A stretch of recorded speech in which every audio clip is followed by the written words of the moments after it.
Hello and welcome to VEDA Day 15.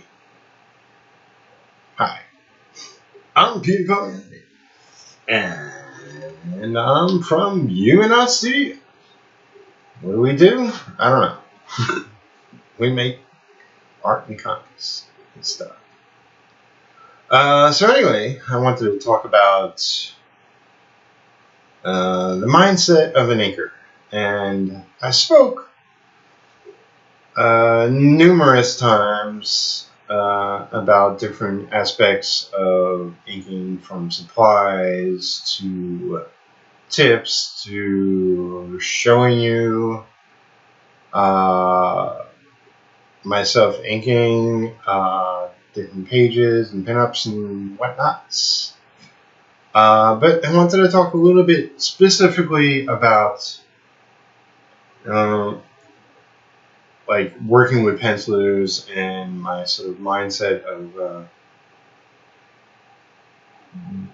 trying to grasp what they want and what I naturally flow to, and how that works. So, yeah, I haven't had a lot of opportunity to work with the same pencilers over and over. The list is small, so I'm, my dream projects are the ones where I can work on somebody again and again and again. This way, I further nail down exactly what they're expecting and what I actually do, and just to the point where it's not only comfortable but exciting to work on more pages for. And I have a new project I'm working on, and excited because it could be a long-term thing. Here's hoping. You never know. Independent comics. So yeah, it's not a Marvel, DC, or Valiant project. I'll tell you that much. But we'll probably find out next week what that's all about. Maybe I'll make an announcement on here. Who knows? So, yeah, but obviously, to me, maybe not to you, but the first thing I do is get in contact with the penciler if I haven't already been, and keep that as an ongoing thing. Coffee for those late nights. Now, mind you, depending on where I'm getting the project from, there have been some times where I haven't spoken to the penciler, so the editor just says, do what you do best, and I'm free flying, and that's okay too. It's like I've been doing this long enough, since 1991, where I know what I'm doing. I approach it as, how would I like to see this finished? Do I tighten it extremely tight? Terry Austin? Or do I go extremely loose and crazy like Bill Sienkiewicz? Hopefully, if you're looking at this video, you know about comic book inkers, probably, if you're still listening. But yeah, I really like to connect with the penciler and ask them what they're looking for. Maybe name a couple of artists or inkers. Specifically, like, is it Joe Sinnott? It's all brushy, but beautiful. Or is it Klaus Janson, which is like you can chisel it with a knife sometimes, or what have you. Now, there's things I naturally do. and that evolves over time depending on what other projects I've been a part of, or what my particular art style looks like at the moment. But I always try to give the penciler what they want first and foremost. If I have a heavy editor who's like, well, the penciler isn't that. I'm doing a voice. The penciler isn't that professional. Could you really go in and fix things and tighten it up and yada yada yada? And I'd be like, sure, you're paying me, so I guess I have to. Or does the word come from the publisher, and they make me do a certain thing, or sometimes I feel pulled in different directions as to who to please, but really, when it comes down to it, they're hiring me, so I should be the number one person to please, and if they want me to stick around. And so there's a certain amount of me experimenting, me trying new things without going far off course with the artwork. But I feel like, if I ink every panel exactly the same, it's sort of boring to look at as a full page, as a full piece of artwork. So I might go a little heavier with detail, and maybe a little sketchier with one of the panels as opposed to doing it on the whole page.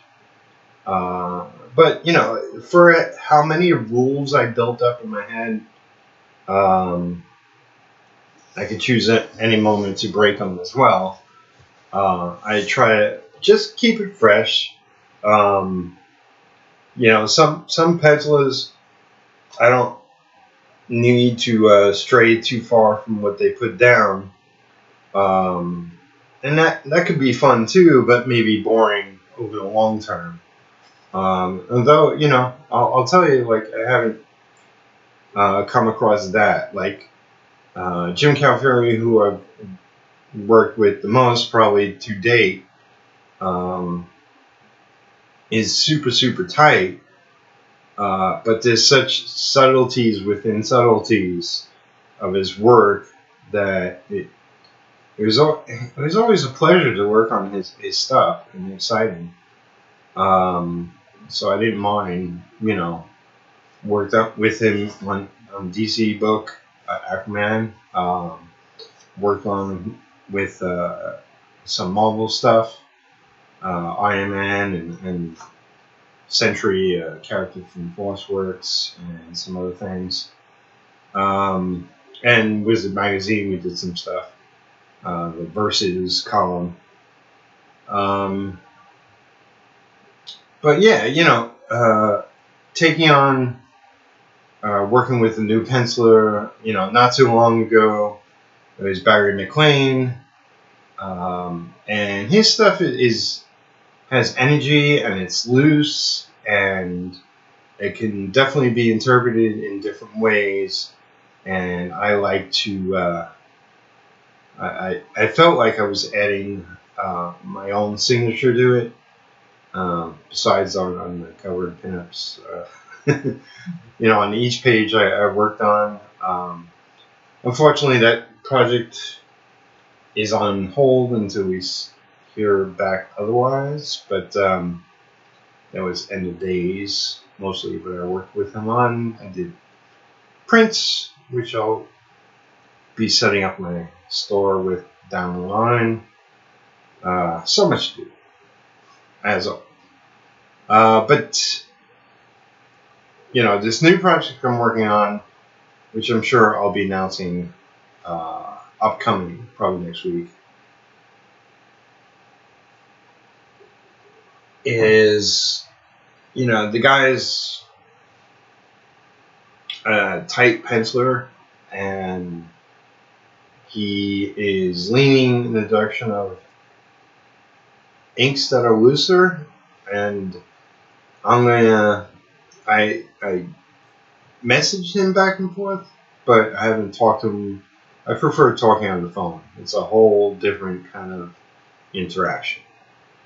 And I know that once I do a couple of pages, 2 or 3 or 4 pages of his work, that I want to have a more intense conversation with him, because I feel like I'm not,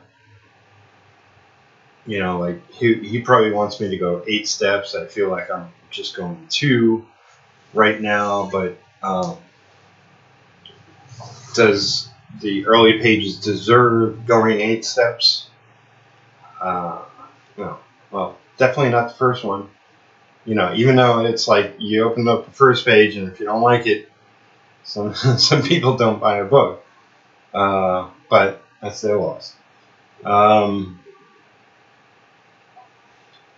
So what else goes through my mind? There's keeping it simple, is like, staying away from feathering or a lot of loose line work, or a lot of splatter or special effects. Sort of a more maybe animation style, where it's thick, bold lines, not a lot of extra detail. That's like harder to work on, because everything is really on the line. It's called the pun. And it's very crystal clear. Like, if you mess up a line, it's like bold. But I do tend to be a heavy inker sometimes, and a lot of times on my own stuff, and it's not always a good thing. I mean, you can tell when an inker is laying down too many lines. Like, I have no idea the structure. I'm just gonna have pretty lines all going throughout it, but no sense of thinking behind it. No sense of I'm just turning a page and constantly laying down lines. Excuse me, but yeah, I like to build up a certain amount of rules over a particular penciler.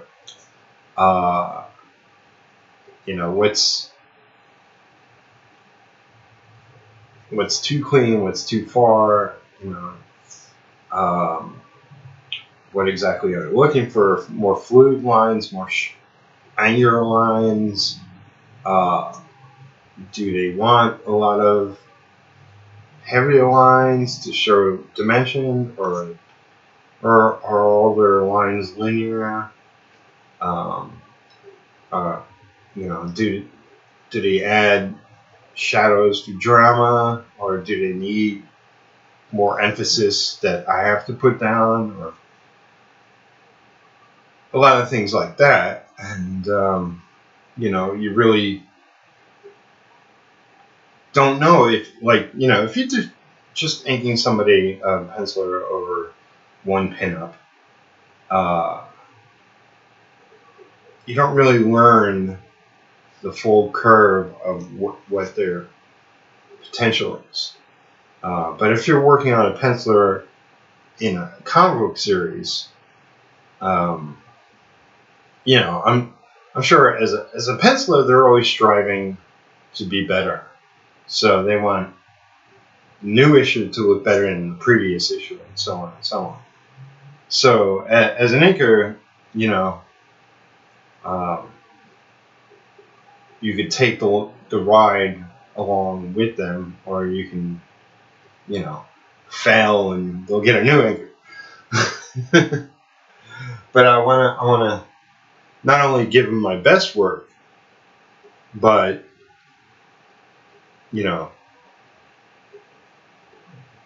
give them a solid partner in their artistic journey. So yeah, that's the mindset of an eager.